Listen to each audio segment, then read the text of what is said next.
Simulan natin ang storya dito. Bata pa lang kami, ayan, Honda na. Yung kapatid ko, naka Mr. Pogi post pa doon sa EG namin na naka Typhoon Mags. Ayan siya. Ito naman yung tatlo kami naka-post doon sa EG. Kulay gray din yan. Yung tatay ko pinipilit magmukhang bigote dahil doon sa bumper molding na kinabit niya noon. Ito na, noong 2001, nakabili kami ng legit na bigote. Ayun pa nga, huwag niyo akong husgahan sa buhok ko. Tapos na pinipilit naman niyang maging SIR body dahil tinanggal niya yung bumper molding. Naka indigo gauge na dash. Tapos nag-decide kami na pakulayan. Nung nagwa-wash over na, ito yung itsura ng Civic na yan, CUSL 704. Ito yung kulay na napag-decidean ko noon, Shoreline Mist. Ito yung kulay ng Honda City na IDSI. Yun yung City after ng SX8. Naka-Rota Circuit 8 na gulong, walang tint. Pinalagyan ko, sobrang init, naka-square fog lamps. Meron pang tilting plate na aluminum na tinupi-tupi lang nun. Tapos wala pang LED, ito HID ang kinabit namin. But sadly, need naming ibenta.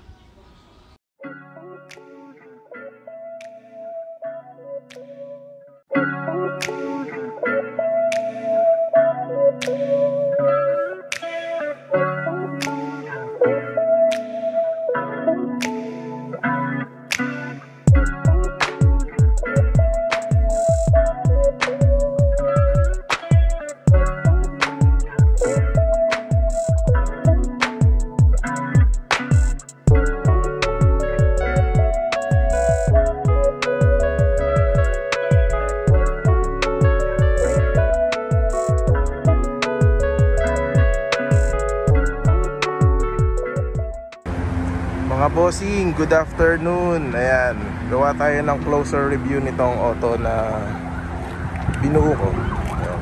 Ito siya, bali 1997 Honda Civic BTI. Bigote, kung tawagin nila. Ano ba mga nilagay ko sa exterior? Wala, ito lang. OEM plate base, one liner grill.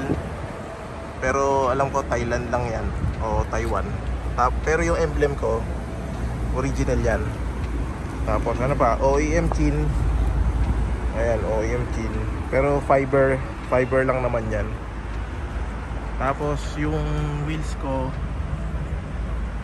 SSR Firenze 15 by 6.5. Tapos ang offset nito 43. Kaya kung mapapansin nyo, medyo nakalubog siya sa tender. Ayan, medyo nakalubog.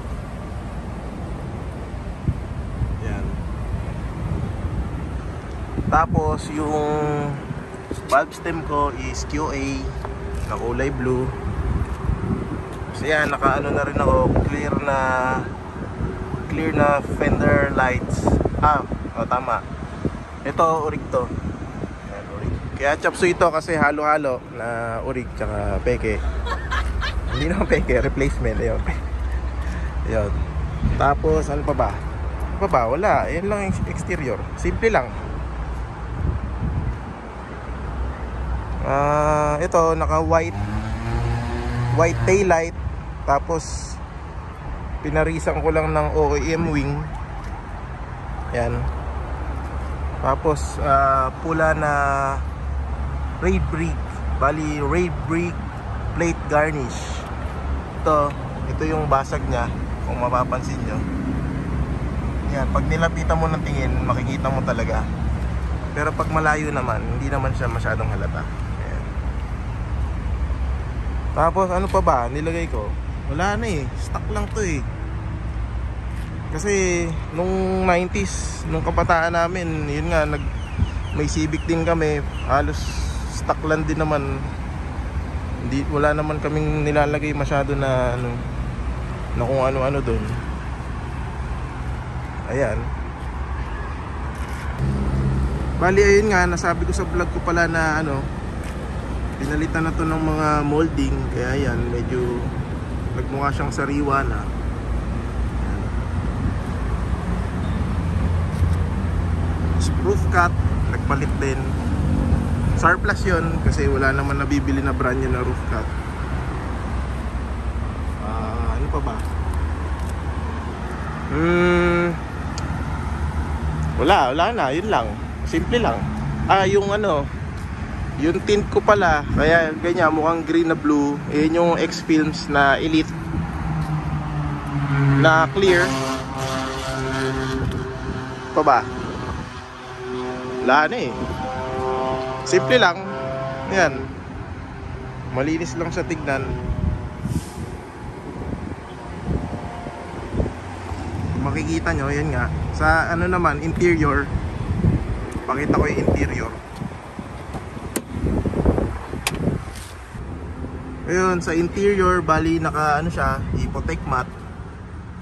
Tapos ito, tong seat cover na to, kung maniniwala kayo sa sa hindi, ano pa to, stock to nung, kasi dati nagka-Civic nga kami, bali year 2001 yata namin nakuha yun. Second hand din, hanggang umabot yun hanggang 2012.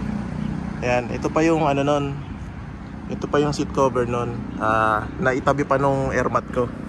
Kaya nung tinanong ko sa kanya, sabi niya nga naitabi niya, ayan, kinabit ko lang. So ano pa yan, since 2001 pa yan. Kaya kung mapapansin nyo, meron na ngang mga punit-punit.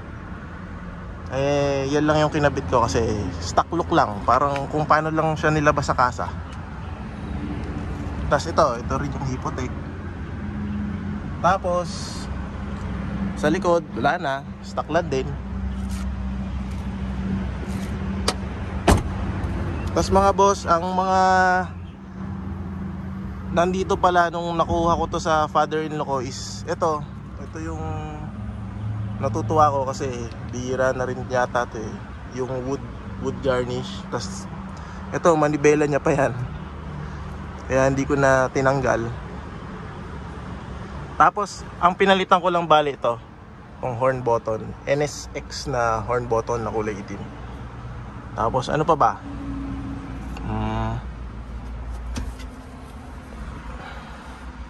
Ayan, yun nga yung interior, wood garnish.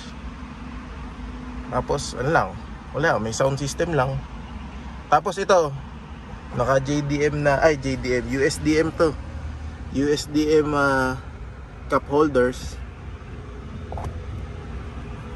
Ayan, pang milky. Tapos ito, Lazada Racing.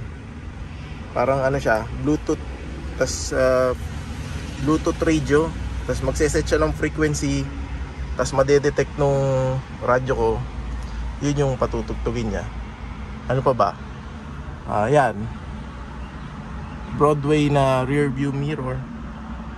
Yun lang, all stock. Kahit yung mga ano ko, all stock din. Wala akong update dyan masyado. Tapos yun, punta tayo sa ano, sa makina.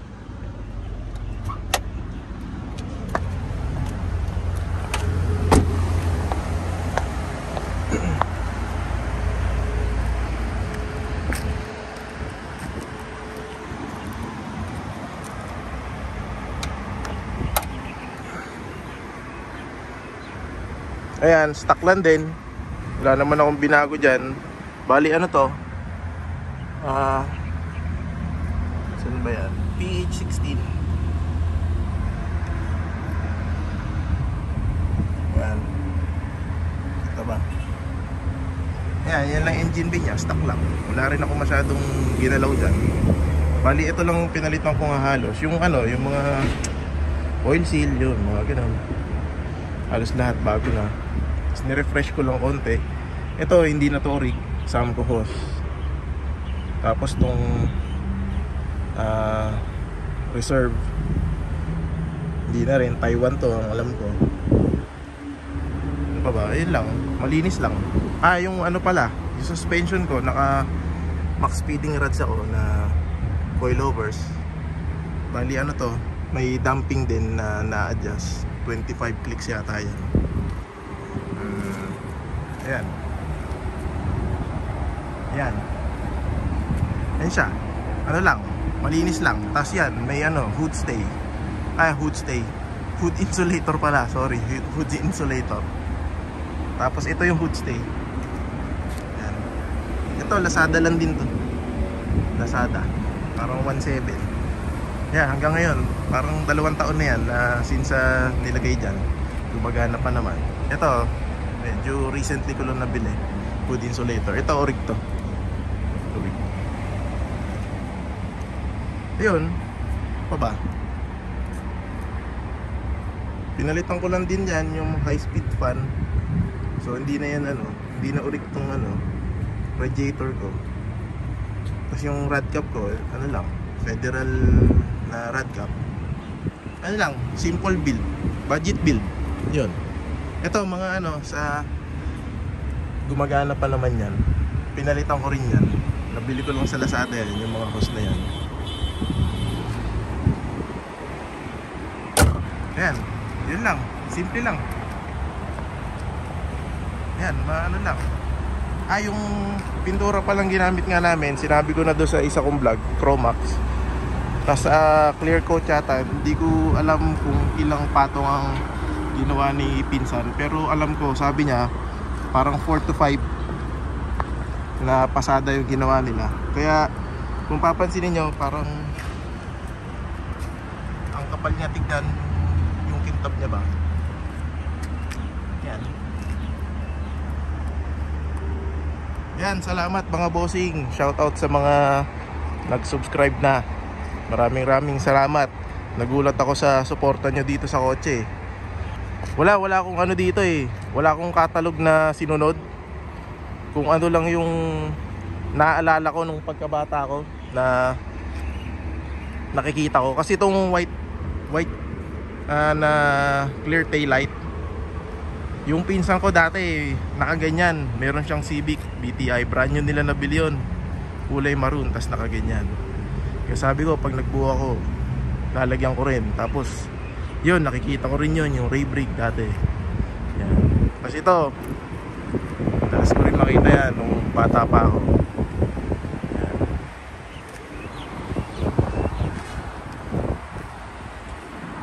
Tapos ano pa ba? Yan sa Max. Yan, medyo yan lang yung medyo mahal na binili ko dyan wala namang iba na. Yan, simple lang, minimalist kung iisipin nga. Parang clean look lang. Bali stickers, yan lang, kinabitan ko lang nung Honda OK na sticker para magmukha siyang fresh. Tapos yan, binilang ko lang din ng yung Ferio na emblem. Etong BTI, binili ko lang din yan. Kaya lang yan, Euro decals. Mura lang yan, parang 200 yata. Yan, mukha namang bumagay. Yun lang. Sa loob, wala, simple. Alaga lang.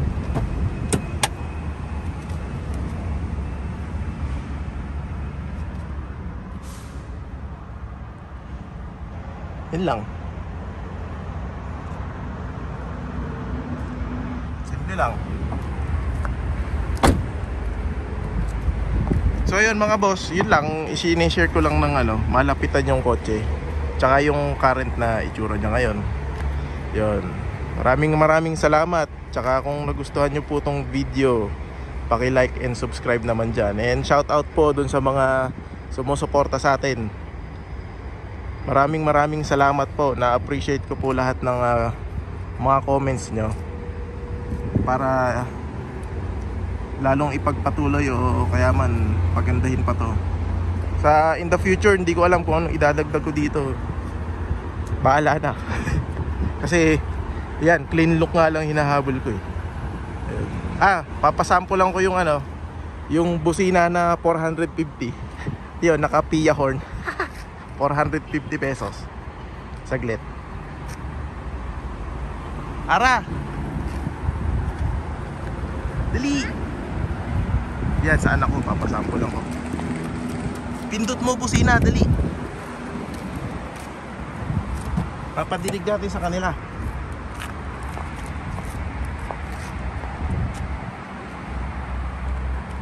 Pindot busina. Yung gitna. This one, yeah. Pindot. Isa pa. Yun. busina naman, 2 years na. 450 pesos. Ayun lang mga boss, salamat po sa pag-appreciate dito sa nabuo kong bigote. Maraming salamat. God bless po sa ating lahat at lagi po tayo mag-iingat. Thank you.